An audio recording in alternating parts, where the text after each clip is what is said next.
Yes, hi everyone. Welcome to our today's session. So, if it's your first time, my name is Issa Ngoi. I am a Cisco, Microsoft, IBM CompTIA instructor, and beside that, I'm also a lecturer in different universities. So, if you are preparing for CompTIA Network Plus or Security Plus or A Plus, or maybe you're preparing for CCNA or any networking or cybersecurity certifications, this course is for you. And if you are also a student, you are doing Bachelor in Computer Science or IT, you can also join us. So today we are going to do projects. It's all about projects. So I'm going to share my screen and we are going to start. But first, what you need simulator. You need to download one of the best simulator. So a simulator is just a software that will allow you to mimic a real equipment. It's going to mimic a real equipment. So what you need, very easy. You can download it first. You just go to the internet, you type Cisco packets tracer, and you can go there. You can just sign up and you can download it, right? But if you got some issues, you can also contact me. I can also assist you, right? I can just send you a link and you can download it. So yeah, so what we're gonna do, so after downloading the simulator, it's going to open like this one, right? You can see it like this. And what is the today's project? So today we are going to see how you can connect two PCs and verify network connectivity. So what is the objective of this session? This session will allow you to connect two PCs using a wired Ethernet connections and verify successful communications between them. So the project scenario, you are a technician. This is you. You are a technician. You are asked to set up a small peer-to-peer network between two computers in an office so they can communicate and share resources, right? So, and those are the equipment, like two PCs or two laptops and the Ethernet cable. So, guys, this is the project, right? There is a small office and you need to connect two computers from this particular small office, and you need to make sure that those computers can communicate by verifying the communications. You need to verify if those computers can communicate and share resources, right? Sharing resources means they can share one printer, they can share one camera. So what we're going to do here, we're going to just click here where it says end the devices. We just click once and you can drag and drop two computers, right? And those two computers, we can connect them using a network cable. So I'm going to click under network cable. For now, we do have so many cables here, but I'm going to use what we call the copper crossover, right? So I'm going to use this one, the copper crossover. Why copper crossover? Because I'm connecting same equipment, like computer to computer. I'm going to click there. I'm going to go to the first computer I'm going to plug, and I'm going to click again there. I'm going to go to the second computer, all right?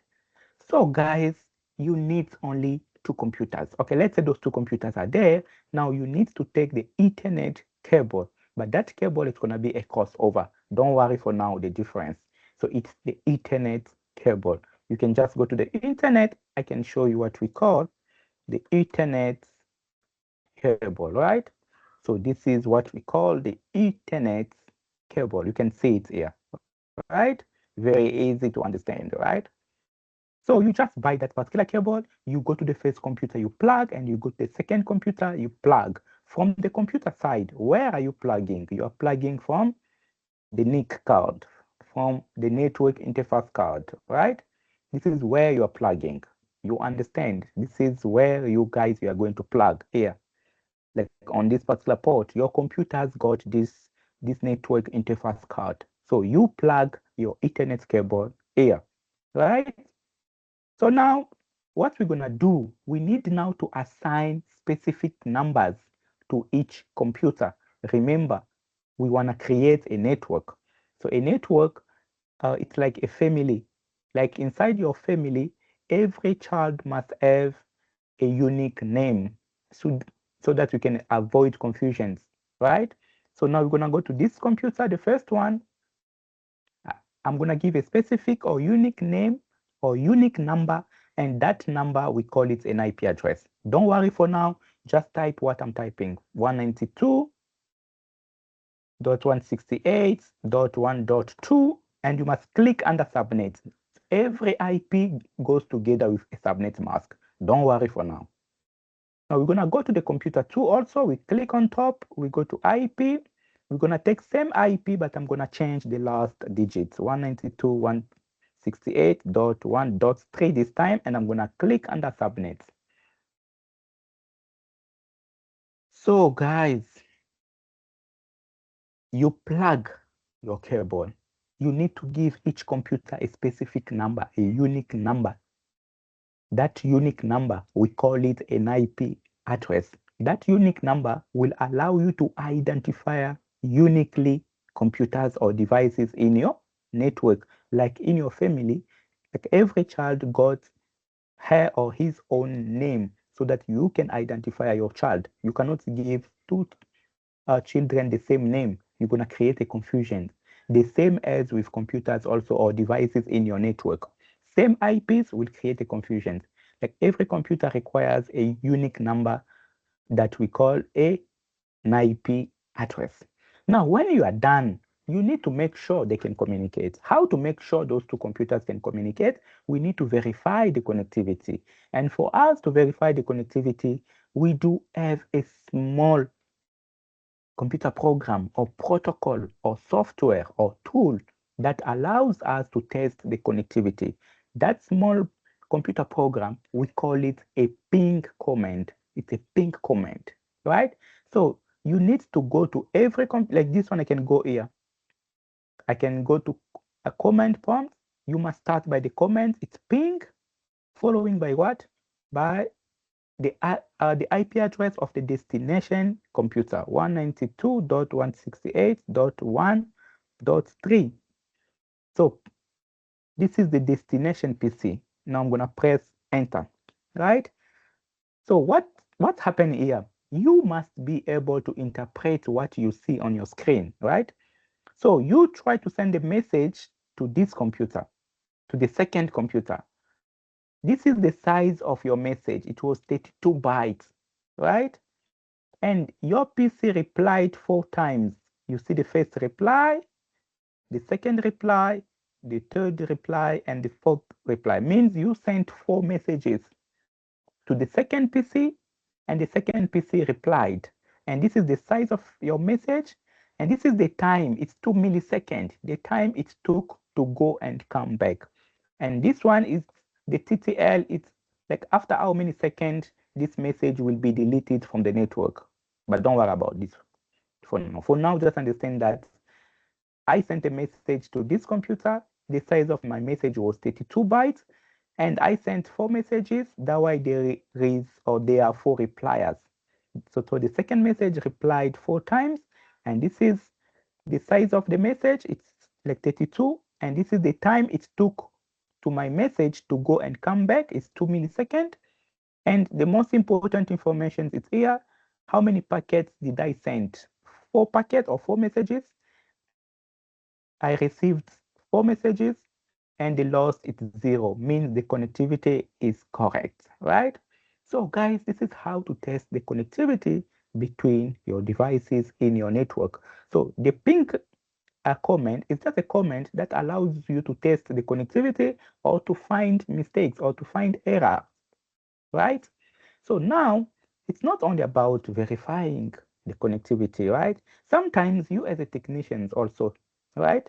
Sometimes you need to know the network configurations of a particular PC. What can you do? Suppose like I want to fix a problem. Suppose like you cannot connect to a network, right? First, I need to know your network configurations. There is also a command for that. There's also a small computer program that allows you to know your network configurations. So what I can do, okay, let's say here, I want to know the network configurations of this computer. I can just click there once, go to the command prompt, and I can say like ipconfig. ipconfig, this is the command that will provide to me my network configurations. I can press enter. And because I'm using the Ethernet you need to go, it says fast Ethernet. Now, under fast Ethernet, you can check, this is my IP address, right? My unique number, unique name. And this is my subnet mask. Don't worry if you don't understand about subnet mask. You will master those things later on, all right? So don't worry. So let me use now I'm going to show you from my real computer, physical computer, right? We are using simulators because we don't want to destroy computers. We don't want to make mistakes. That's why simulators will allow us to build networks. We don't want to buy physical computers 100 just for practicing, for learning how to design, how to implement networking or networks, right? So now what we're going to do, so I'm going to go to my physical computer, the one that I'm using now. Okay, let's say I want to know my network configurations. What can I do? I can just go to start and I'm going to type CMD, right? From CMD, I can press just enter. And for me, I can say like ipconfig means that I want to know my network configurations. I can press enter. And because I'm using wireless, so I can just go under wireless and see my IP address. And this is the subnet mask. And this is the default gateway. Default gateway means the IP address of the router, right? So I can also ping here. I can ping a website just for testing. So if my PC can be connected to the internet, I can ping www, or I can just say gmail.com. Means I'm trying to check if my PC can talk to Gmail servers. I can press enter. And you can see the reply here. Those are the IPs, those are the Gmail servers that are going to respond, right? So this gmail.com, it's mapped to this IP. So this IP represents gmail.com. And you can see Gmail can reply 4 times, and you can see how many packets did I send, how many packets did I receive, and the loss is 0. But I can also do this, right? I can also do ping www.gmail.com. It's the same thing, right? So I can start by www, or I can just say gmail.com. So sometimes, guys, most of the time, you want to check the connectivity between your PC and the internet. You want to know if a particular PC is connected to the internet. You can also do so. You can just ping a particular website in order to know if computers can connect to the internet. So now we're going to go again back to our project. I think we are almost done with the project, and we did like our task and so on. So the task is completed. We did verify also. So what are they saying here? So they are saying this. So guys, so if you are using Linux or Mac OS, the command is not ipconfig, it's ifconfig. Don't type like ipconfig. You can type ipconfig if you are using Windows. But if you're using Linux or Mac OS, the command is ifconfig. So you replace the P by F. You can see it's here. The command changed, right? It's going to be if you are using this particular operating system, right? So guys, this is how you need to complete this lab. Now, I'm going to take now laptops. Okay, let's say that office has laptops. Now I'm going to use laptops, and we are going to do the same task that we did. Okay, for laptops, we can just click there like under, like on, and the devices, we can drag and drop laptops here. So I'm going to use the same cable, the crossover. Remember, I'm using crossover because it's computer to computer. I'm going to plug there. I'm going to plug, and I'm going to plug also there. When I'm done with plugging, I can go to each computer. Remember, it has to be green. I'm going to punch the IPs. There it can be 192.168.3.2 and 168. I'm going to click under subnet mask. Remember, it's .2 here. That side, I'm going to put .3. Don't worry if you don't understand about the IP addresses for now. You are going to master. Right? So we're going to go to the second PC. We're going to do the same. Desktop, like IP. And there may be 3. And we closed. And remember, when we are done with IP addresses, you need to test the connectivity. So I can go there, I can go to command prompt, and I can test if my computer can talk to this other computer, right? So I'm trying with 192.168.2.3, right? You see there is a request timeout. There is no connections, right? It's part of troubleshooting. Why there is no connections? I need to verify again, like on my second PC. Maybe I used the wrong IP. I can go to the second PC. I can go to command prompt. I can say, what is my network configuration first? Why there is no connectivity? ipconfig, and you're gonna see that no, the guy was using a wrong IP. The correct IP is 192.168.3.3. I can close and go back to the same computer again, go to command prompt. Now I can change there. I can put .3.3 and enter. And you can see that there is now connectivity. And the most important part for now, what you need to understand is how many packets you sent, how many packets you received, and what is the loss. The loss is 0. So those two computers are connected, right? So guys, this is what you need to understand when it comes to networks for this particular mini project. And remember, a network is just a group of objects, and those objects are connected. Why those objects are connected? For sharing resources, not only resources and informations, right? Like informations like folders, files, emails, those are the informations we can share because we are connected. We can also share resources like physical resources, like printers, like cameras, right? And those objects, those are the computers, those are the printers, the cameras. So a network is just a group of computers, cameras, printers. Those things are connected for sharing emails, folders, or cameras, printers, and so on, right? So thank you very much. You need now to go to the second project, and slowly by slowly, you guys, you can connect offices, buildings, towns, cities, and continents. Thank you very much. See you next time.